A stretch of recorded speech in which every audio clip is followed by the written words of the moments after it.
உழவர் உலகம் வேட்டியில் உதயம். உதயம் வேட்டிகள் ஷர்ட்டுகள். பாஜக பொதுக்கூட்டத்தில் பங்கேற்க நாளை கோவைக்கு வருகை தருகிறார் பிரதமர் மோடி.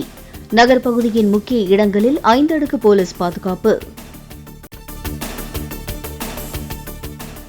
கோயம்புத்தூரில் சாய்பாபா காலனி முதல் ஆர்எஸ்புரம் வரை நாளை பிரதமர் மோடி வாகன பேரணி. வழிநெடுகிலும் கலை நிகழ்ச்சிகளுடன் பிரதமருக்கு வரவேற்பு அளிக்க பாஜகவினர் ஏற்பாடு. 2019 ஏப்ரல் 12ஆம் தேதிக்கு முந்தைய தேர்தல் பத்திரங்கள் தொடர்பான கூடுதல் விவரங்களை தனது இணையதளத்தில் பதிவேற்றியது தேர்தல் ஆணையம். தேர்தல் பத்திரங்களை பணமாக்கிய கட்சிகளின் விவரங்களை வங்கிக் கணக்குடன் வெளியிட்டது. தேர்தல் பத்திரங்கள் மூலம் 6,986 கோடி ரூபாய் நிதியை பாஜக பெற்றுள்ளதாக தேர்தல் ஆணையம் அறிவிப்பு. திரிணாமுல் காங்கிரஸ் கட்சி 1,397 கோடி ரூபாயும், காங்கிரஸ் கட்சி 1,334 கோடி ரூபாயும் நிதியாக பெற்றுள்ளதாக இணையதளத்தில் தகவல். தேர்தல் பத்திர விவகாரம் தொடர்பாக உச்சநீதிமன்றத்தில் புதிய மனு தாக்கல். 2019 ஏப்ரலுக்கு முன்பு விற்கப்பட்ட தேர்தல் பத்திரங்கள் குறித்த விவரங்களை வெளியிட கோரிக்கை. சிக்கிம், அருணாச்சல் பிரதேச மாநில சட்டப்பேரவை தேர்தலுக்கான வாக்கு எண்ணிக்கை தேதி மாற்றம். ஜூன் 4ஆம் தேதிக்கு பதில் ஜூன் 2ஆம் தேதியே எண்ணப்படும் என தேர்தல் ஆணையம் அறிவிப்பு. ஆதார் அட்டையில் பெயர் மற்றும் பிறந்த தேதியில் கட்டணமின்றி மாற்றம் செய்வதற்கான அவகாசத்தை நீட்டித்தது இந்திய அடையாள அட்டை ஆணையம். மார்ச் 14ஆம் தேதி முடிவதாக இருந்த சலுகை ஜூன் 14ஆம் தேதி வரை நீட்டிப்பு. மும்பையின் மணிபவன் சங்கரஹாலயாவில் இருந்து பிரியங்கா காந்தி உள்ளிட்டோருடன் மக்கள் நீதி பாத யாத்திரை சென்ற ராகுல் காந்தி ஆகஸ்ட் கிராந்தி மைதானத்தில் உள்ள காந்தி நினைவிடத்திலும் மலர் தூவி மரியாதை.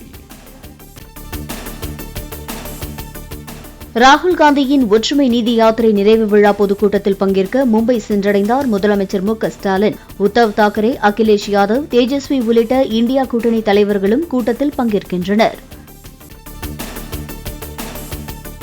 தமிழ்நாட்டில் போதைப் பொருள் புழக்கம் அதிகரித்திருப்பதாக கூறி அதிமுக நடத்திய மனித சங்கிலி போராட்டம் அரசியல் நாடகம் என முதலமைச்சர் ஸ்டாலின் விமர்சனம். குஜராத் தான் போதைப் பொருள் தலைநகராக உள்ளது என ஆங்கில நாளிதழுக்கு அளித்த பேட்டியில் கருத்து.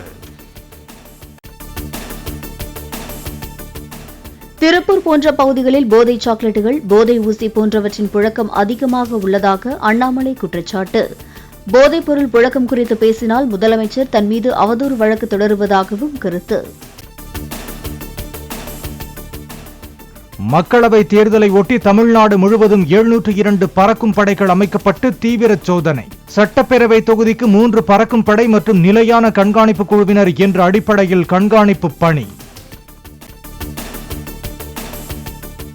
தேர்தல் நடத்தை விதிகள் அமலில் உள்ள நிலையில் சென்னையில் காலை முதலே பல இடங்களில் வாகன சோதனையில் ஈடுபடும் பறக்கும் படையினர். NSC போஸ் சாலை, வால்டாக் சாலை சந்திப்பு அருகே உரிய ஆவணங்களின்றி ஆட்டோவில் கொண்டு செல்லப்பட்ட 10,50,000 ரூபாய் ரொக்கம் பறிமுதல். நாடாளுமன்ற தேர்தலை முன்னிட்டு தமிழ்நாடு மற்றும் புதுச்சேரி மக்களிடம் இருந்து புகார்கள் மற்றும் தகவல்களை பெற வருமான வரித்துறை சார்பில் 24 மணி நேர கட்டுப்பாட்டு அறை துவக்கம். முறைகேடாக உள்ள பணம், நகைகள், பரிசு பொருட்கள் பற்றி தகவல் தெரிவிக்கலாம் என அறிவிப்பு. கரும்பு விவசாயி சின்னம் கோரிய நாம் தமிழர் கட்சியின் மனுவை அவசர வழக்காக ஏற்றது உச்சநீதிமன்றம். மனு மீதான விசாரணை நாளை காலையில் நடைபெறும் விசாரணைக்கு பட்டியலிடப்பட்டது. புதுச்சேரியில் பாஜகவில் இணைந்தார் காவல்துறை முன்னாள் IG சந்திரன். நாட்டின் வளர்ச்சி மற்றும் நாட்டுப்பற்றுக்கு பாஜக முன்னுரிமை அளித்து வருவதால் தன்னை இணைத்துக் கொண்டிருப்பதாக பேட்டி. வண்டலூரில் திமுக நிர்வாகி ஆரவமுதன் கொல்லப்பட்ட வழக்கில் மேலும் 4 பேர் கைது. ஏற்கனவே ஒரு சிறுவன் உட்பட 9 பேர் சரணடைந்துள்ள நிலையில் கைது எண்ணிக்கை 13ஆக உயர்வு.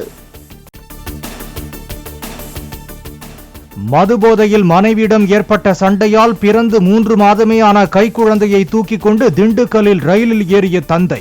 போதையில் தள்ளாடியவரிடம் இருந்து பசியால் கதறி அழுத குழந்தை மீட்கப்பட்டு மதுரை ரயில் நிலையத்தில் தாயிடம் ஒப்படைப்பு. 2014 மற்றும் 2023ஆம் நிதியாண்டுகளுக்கு இடையே நாட்டில் மண்ணெண்ணெய் பயன்பாடு சராசரியாக 25.7% குறைவு. தூய எரிசக்தி பயன்பாட்டை ஊக்குவிக்க முன்னெடுத்த நடவடிக்கையே காரணம் என மத்திய அரசு விளக்கம். டெல்லி முதலமைச்சர் அரவிந்த் கெஜ்ரிவாலுக்கு புதிதாக 2 சம்மன்களை அனுப்பியது அமலாக்கத்துறை.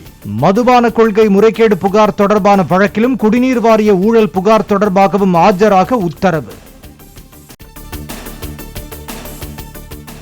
மக்களவைத் தேர்தலுக்கு முன்பு கெஜ்ரிவால் கைது செய்யப்பட வேண்டுமென பாஜக விரும்புவதாக டெல்லி அமைச்சர் அதிஷி குற்றச்சாட்டு. அமலாக்கத்துறை அனுப்பியுள்ள 9வது சம்மனில் டெல்லி குடிநீர் வாரியம் தொடர்பான போலி வழக்கிலும் விளக்கம் அளிக்க உத்தரவிடப்பட்டிருப்பதாக பேட்டி. ஆடவர் உலகம் வேட்டியில் உதயம். உதயம் வேட்டிகள் ஷர்ட்டுகள்